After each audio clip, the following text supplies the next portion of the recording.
নিয়েছি আমরা মিয়ামোর থেকে ভেজ মাঞ্চুরিয়ান আর একটা মিনি হটডগ নিয়ে নিয়েছি।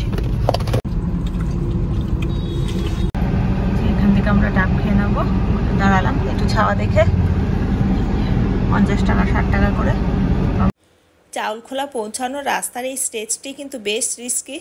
দেখলে কিভাবে সামনের বাসটা পুরো গা ঘেঁষে বেরিয়ে গেল। মন্দারমণির ভেতরের মেইন রাস্তার প্রেজেন্ট কন্ডিশন তোমরা দেখতেই পাচ্ছ। বেশিরভাগ জায়গায় বড় বড় গর্ত এবং রাস্তার পিচ উঠে চলে গেছে। হ্যালো ফ্রেন্ডস, কেমন আছো তোমরা? লাইফ এক্সট্রা অর্ডিনারির একটা নতুন ব্লগে তোমাদের অনেক অনেক স্বাগত। আমরা আবার রেডি হয়ে গেছি, বেরোবো বলে যাব ঘুরতে। আর কোথায় যাব সেটা তো তোমরা বুঝতেই পেরে গেছো। হ্যাঁ, মন্দারমণি যাব। দীঘা মন্দারমণি প্রত্যেক বছরই যাওয়া হয়ে যায় কোথাও না কোথাও। মানে এটা হচ্ছে সবচেয়ে সুবিধা, দুদিন একদিন সুযোগ পেলেই, ছুটি পেলেই ম্যানেজ করে নিয়ে ব্যাস বেরিয়ে পড়ো। তো আজকেও আমাদের তাই, তো বেরিয়ে পড়ছি মন্দারমণির উদ্দেশ্যে।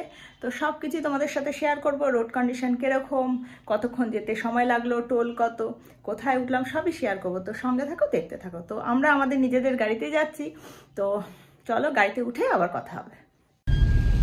আমরা বেরিয়ে পড়েছি, তবে আরও কিন্তু প্যাসেঞ্জার বেরোয়। তো আসলে এইবার কিন্তু আমরা 3 জন যাচ্ছি না, আমার মা, দিদি ছেলে যাবে, তারা উঠবে।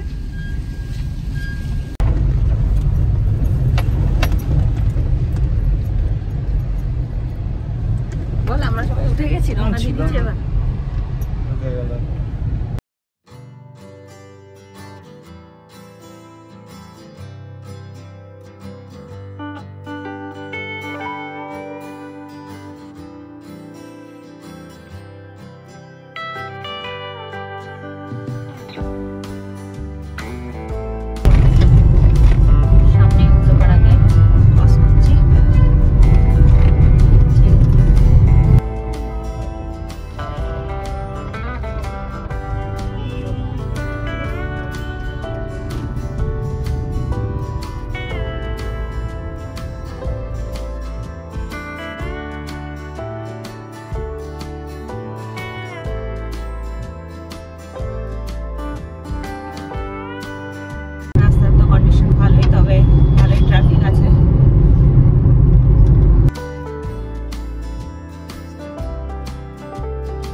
আমার ট্রাফিক নাকি, জায়গাটার নাম অঙ্কুরহাটি। এটা চালু হয়নি নাকি? এই টাকার এই 10 টাকা এখান থেকে এই দাও, চালু হয়েছে। জল আছে, জল? হ্যাঁ, জল আছে। জল, হ্যাঁ দাও। 60 থেকে 80 মধ্যেই স্পিডে চলছে। কত দিচ্ছে মাইলেজ এখন? তো কম সবে শুরু হয়েছে, তোমার গাড়ির লোড আছে না।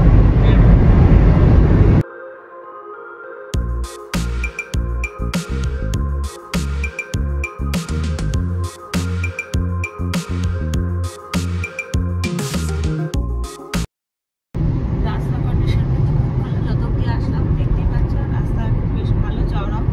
কিন্তু আমাদের ট্রাফিক জ্যামে পড়তে পড়তে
কোলাঘাটে পৌঁছে গেছি।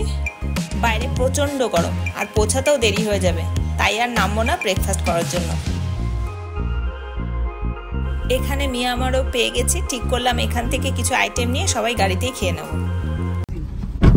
আমরা সকালে ব্রেকফাস্ট করে বেরোয়নি, এখানে একটু মিয়ামারে দাঁড়িয়েছি, এখান থেকে একটু ব্রেকফাস্ট করে নেবো, কিছু নিয়ে নেবো গাড়িতে। এই যে আমরা মিয়ামর থেকে ভেজ মাঞ্চুরিয়ান আর একটা মিনি হটডগ নিয়ে নিয়েছি।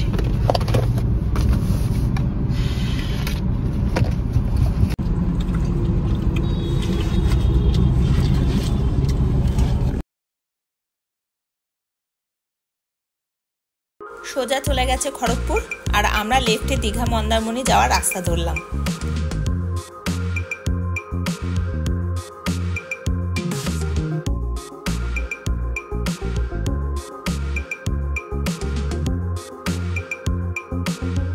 এখন আমরা চলেছি কোলাঘাট হলদিয়া রোড ধরে। খুব সুন্দর রাস্তার কন্ডিশন, বেশ চওড়া, পাশাপাশি 4টে গাড়ি যেতেও কোনো সমস্যা হবে না।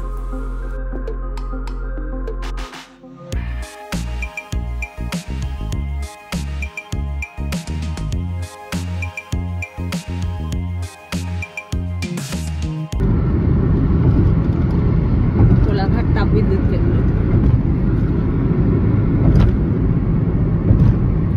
10:06। Continue on National Highway 116 for 18 kilometers.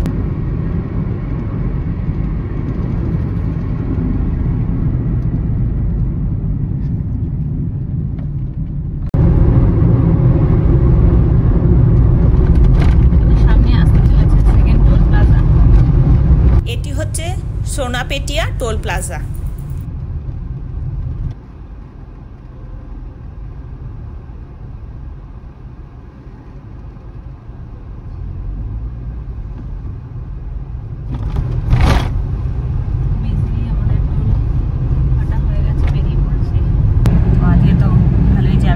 অনেকটাই লেট হয়ে যাবে মনে হচ্ছে, যদিও দেখাচ্ছে 1টার মধ্যে পৌঁছানো যায় না, সেটাও সম্ভব হবে কিনা। এখন 10:18 বাজে, আমরা সেকেন্ড টোল ক্রস করে এগিয়ে যাচ্ছি।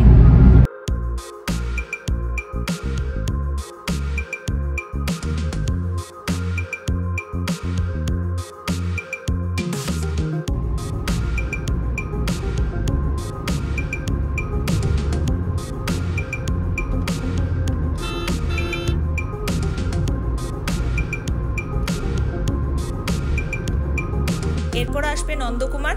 সোনাপেটিয়া টোল থেকে নন্দকুমারের ডিস্টেন্স 18 কিলোমিটার, সময় লাগবে 20 মিনিটের মতো।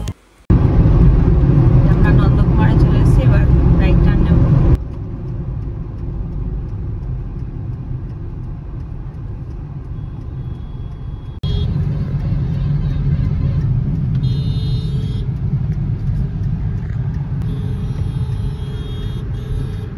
অযথা হর্ন দিয়ে যাচ্ছে, কোনো মানে নেই। Continue on National Highway 116B for 8 kilometers.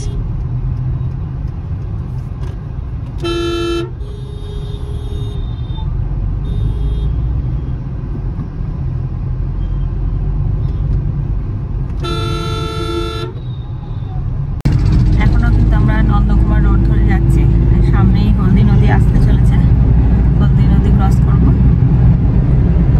ঘুমিয়ে পড়েছে শিকা, ঘুমিয়েছিলি? একটুখানি ঘুমিয়েছিল, আজও ঘুমায়। চাউল খোলার পর থেকে রাস্তাটি সিঙ্গেল লেন হয়ে যাওয়ায় এখানে একটু কেয়ারফুলি ড্রাইভ ও স্পিড লিমিট 60 থেকে 70-এর মধ্যেই রাখা উচিত।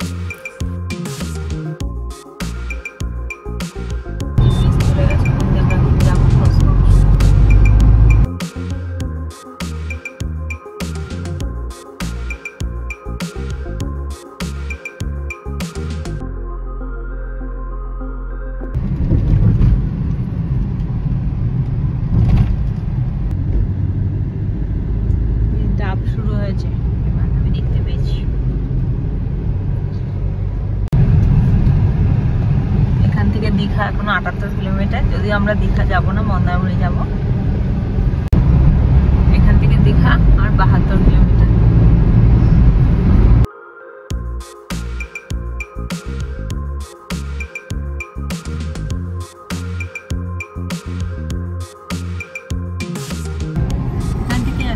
কন্টাই 27 কিলোমিটার।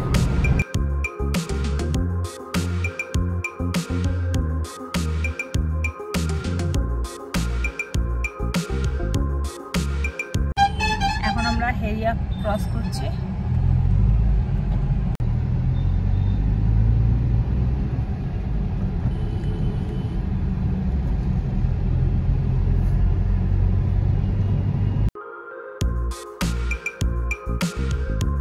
এখন চলেছি মগরাজপুর ফ্লাইওভার দিয়ে। এটি বহুদিন আন্ডার কনস্ট্রাকশনে ছিল, রিসেন্টলি স্টার্ট হয়েছে।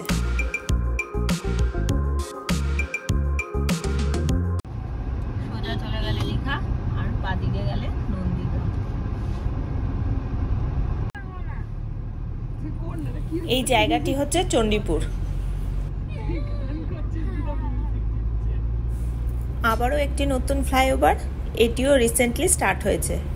নতুন নতুন রাস্তা খুলে যাওয়ায় দীঘা বা মন্দারমণি যাওয়ার সময় আশা করি এবার অনেকটাই কম লাগবে।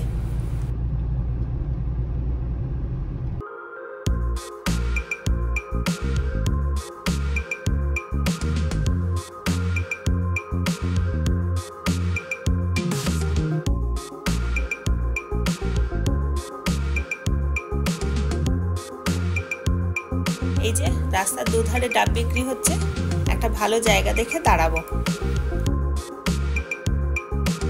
তো এখন একটু ডাব টাইম, দীঘা মন্দারমণি যাবো আর ডাব খাবো না, এত হয় না।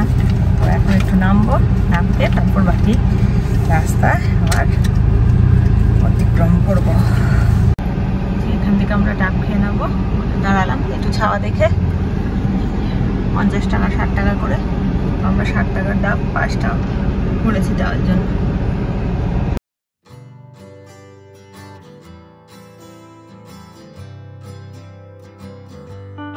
$50 টাকা করে আমরা 5টা ডাব নিয়ে নিলাম। জল ভালোই ছিল।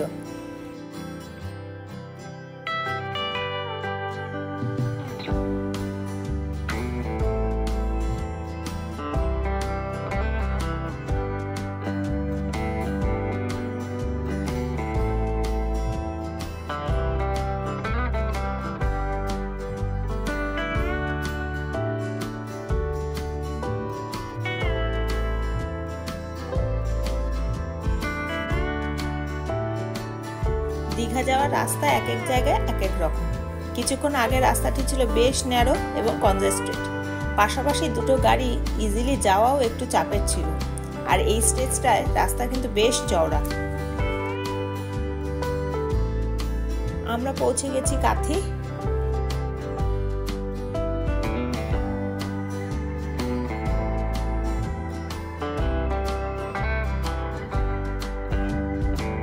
আমরা কন্টাই কাথি মোড় দিয়ে রাইট টার্ন নিলাম। এখান থেকে চালখোলার ডিস্টেন্স দেখাচ্ছে 13 কিলোমিটারের মতো।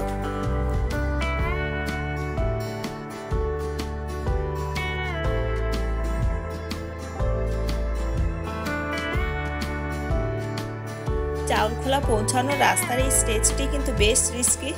দেখলে কিভাবে সামনের বাসটা পুরো গা ঘেঁষে বেরিয়ে গেল।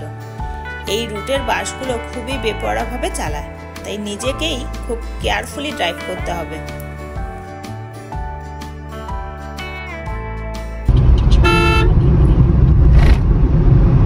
আর 300 মিটার বাকি চালখোলা মোড় রাস্তায়। আমরা লেফট দিকে টার্ন নেব।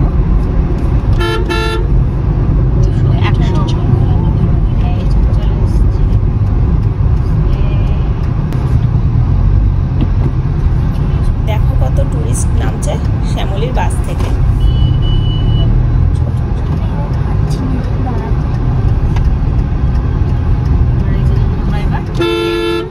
নিলাম চালখোলা মোড় দিয়ে।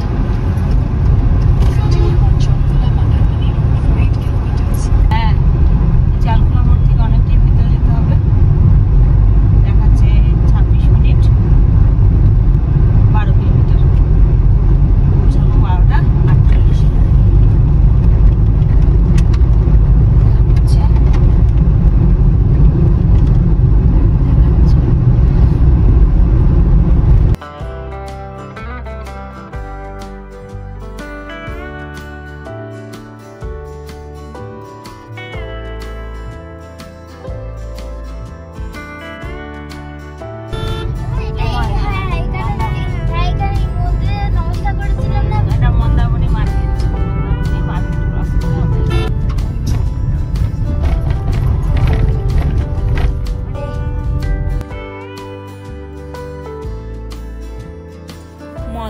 ভেতরের মেইন রাস্তার প্রেজেন্ট কন্ডিশন তোমরা দেখতেই পাচ্ছ।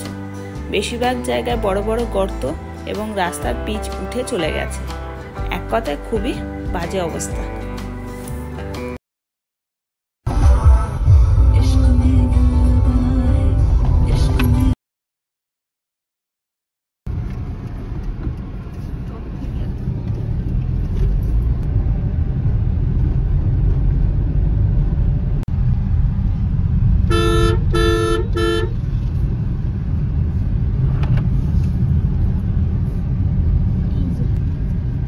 রিসর্টের লোকেশন খুঁজে পেতে কিছুটা প্রবলেম হলেও পরে হোটেল কন্ট্যাক্ট পার্সনের গাইডেন্সে আমরা ইজিলি পৌঁছে গেলাম। তো আমরা মন্দারমণি পৌঁছে গেছি আর উঠেছি প্রশান্ত বিচ রিসর্টে। তো আমাদের এই মন্দারমণির জার্নি আমাদের সাথে তো শেয়ার করলামই। যদি ভালো লাগে কি করতে হবে জানাই, আপনারা লাইক কমেন্ট শেয়ার করে দিও।